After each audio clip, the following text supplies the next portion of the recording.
కొడంగల్ అభివృద్ధిపై CM Revanth Reddy focus పెట్టారా? అభివృద్ధి విషయంలో మాజీ ముఖ్యమంత్రులను రేవంత్ రెడ్డి ఫాలో అవుతున్నారా? గతంలో గజ్వేల్లో కేసీఆర్ ఫార్ములాని రేవంత్ కొడంగల్లో అమలు చేయాలని అనుకుంటున్నారా? ఇంతకీ కొడంగల్ డెవలప్మెంట్ కోసం రేవంత్ దగ్గర ఉన్న మాస్టర్ ప్లాన్ ఏంటి?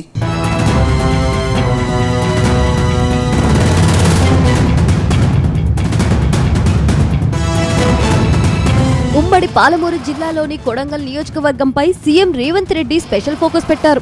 ముఖ్యమంత్రి సీటులో కూర్చోగానే కొడంగల్ నియోజకవర్గం అభివృద్ధికి వేల కోట్ల నిధులు కేటాయిస్తున్నారు. కొద్ది రోజుల క్రితమే నారాయణపేట్ లిస్టు ఇరిగేషన్ ప్రాజెక్ట్ కోసం దాదాపు 3,000 కోట్లు కేటాయించారు. అంతేకాదు ముఖ్యమంత్రి చొరవతో నారాయణపేట్ కొడంగల్ రైల్వే లైన్ కు రైల్వే శాఖ కూడా గ్రీన్ సిగ్నల్ ఇవ్వడంతో కొద్ది రోజుల్లోనే కొడంగల్ నియోజకవర్గంలో రైలు కోత వినిపిస్తుందని నియోజకవర్గ ప్రజలు ఆశపడుతున్నారు. మరోవైపు కొడంగల్ అభివృద్ధి కోసం గల్ డెవలప్మెంట్ కార్పొరేషన్ కాడాకు శ్రీకారం చుట్టారు. అయితే కాడా రాకతో కొడంగల్ నియోజకవర్గం అన్ని రంగాల్లో అభివృద్ధి చెందుతుందని అధికారులు చెబుతున్నారు.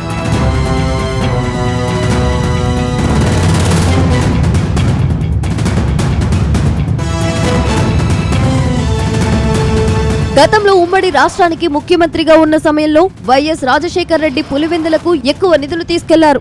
అప్పట్లో ఎక్కువ మొత్తంలో పులివెందులకు నిధులు కేటాయించడం పట్ల వైఎస్ ను ప్రతిపక్షాలు టార్గెట్ చేశాయి. అయినా పట్టించుకోని వైఎస్ పులివెందులే అభివృద్ధి తన టార్గెట్ అన్నట్టుగా వ్యవహరించారు. ఆ తరువాత రాష్ట్రానికి కిరణ్ కుమార్ రెడ్డి సీఎం అయ్యారు. ఆయన కూడా చిత్తూరు జిల్లాలోని తన సొంత నియోజకవర్గం పీలేరుకు 1,000 కోట్లు కేటాయించి విమర్శలు ఎదుర్కొన్నారు. కేవలం తాగునీటి కోసమే దాదాపు 7,000 కోట్లు కేటాయించారంటే నియోజకవర్గం అభివృద్ధి కోసం ఎంతలా తప్పిస్తున్నారో అర్థం చేసుకోవచ్చు.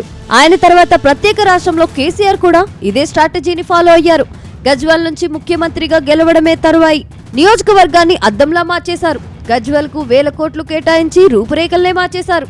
అప్పట్లో ప్రతిపక్షాలు కేసీఆర్ కేవలం గజ్వేల్ కేనా ముఖ్యమంత్రి అని విమర్శించినా వారిని పట్టించుకోలేదు.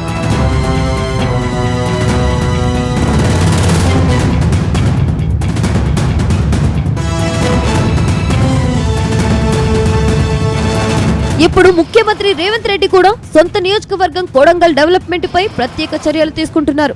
కొడంగల్ నుంచి 2 సార్లు ఎమ్మెల్యేగా గెలిచిన రేవంత్ రెడ్డి కొడంగల్ ప్రజల ఆశీర్వాదంతోనే ముఖ్యమంత్రి అయ్యానని చెప్పుకుంటున్నారు. తనకు ముఖ్యమంత్రి పదవిని ఇచ్చిన కొడంగల్ కు ఎంత చేసినా తక్కువే అంటున్నారు. కొడంగల్ అభివృద్ధి కోసం కొడంగల్ డెవలప్మెంట్ కార్పొరేషన్ ను ఏర్పాటు చేశారు. గతంలో కేసీఆర్ గజ్వేల్ నియోజకవర్గాన్ని అభివృద్ధి చేసేందుకు గజ్వేల్ డెవలప్మెంట్ అథారిటీని ఏర్పాటు చేశారు.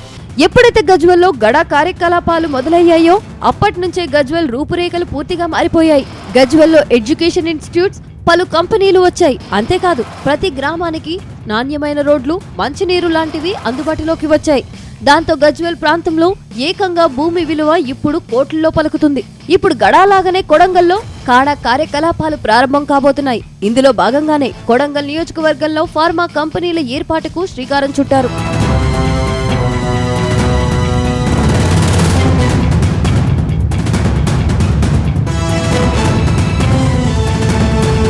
ముఖ్యమంత్రి రేవంత్ రెడ్డి కొడంగల్లో గత ముఖ్యమంత్రుల స్ట్రాటజీలనే ఫాలో అవుతున్నట్టు తెలుస్తుంది. ప్రతిపక్షాలు ఎన్ని విమర్శలు చేసినా పట్టించుకునేలా కనిపించడం లేదు. కేవలం ఒకరిద్దరికి నష్టం జరగడం వలన అభివృద్ధి ఆగొద్దని చెబుతున్నారు. అవసరమైతే వారికి నష్టపరిహారం ఎక్కువ మొత్తంలో చెల్లించైనా సరే కానీ డెవలప్మెంట్ మాత్రం పరుగులు పెట్టించాలని అనుకుంటున్నారు. ఇందులో భాగంగానే కొడంగల్ ప్రాంతానికి ఫార్మా కంపెనీలు తీసుకురావాలని డిసైడ్ అయ్యారట. ఫార్మా కంపెనీల పేరుతో కొడంగల్ రూపురేఖలు మారడంతో పాటు వేలాది మంది యువతలకు ఉపాధి దొరుకుతుందని చెబుతున్నారట. గతంలో 3 ముఖ్యమంత్రులు కూడా సొంత నియోజకవర్గాల అభివృద్ధి కోసం ప్రతిపక్షాలను పట్టించుకున్న పాపాన పోలేదు. ఇప్పుడు రేవంత్ రెడ్డి కూడా ఇదే స్ట్రాటజీని అమలు చేస్తున్నట్లు తెలుస్తుంది. ఏది ఏమైనా వచ్చే 4 ఏళ్లలో కొడంగల్ రూపురేఖలు మారాలని సీఎం రేవంత్ రెడ్డి పట్టుదలతో ఉన్నట్టు తెలుస్తుంది. కొడంగల్ డెవలప్మెంట్ కోసం 1,000 కోట్లు ఖర్చు చేయాలని ముఖ్యమంత్రి నిర్ణయించారని సమాచారం. అంది వచ్చిన అవకాశాన్ని ఎట్టి పరిస్థితుల్లో చేజార్చుకోవద్దని ఆయన అనుకుంటున్నారట. మొత్తంగా దీపం ఉన్నప్పుడే ఇల్లు చక్కదిద్దుకోవాలనే సామెతను సొంత పార్టీ లీడర్లకు గుర్తు చేస్తున్నారట. చూడాలి మరి రానున్న రోజుల్లో కొడంగల్ కు సీఎం రేవంత్ ఇంకెన్ని వరాలు ప్రకటిస్తారో.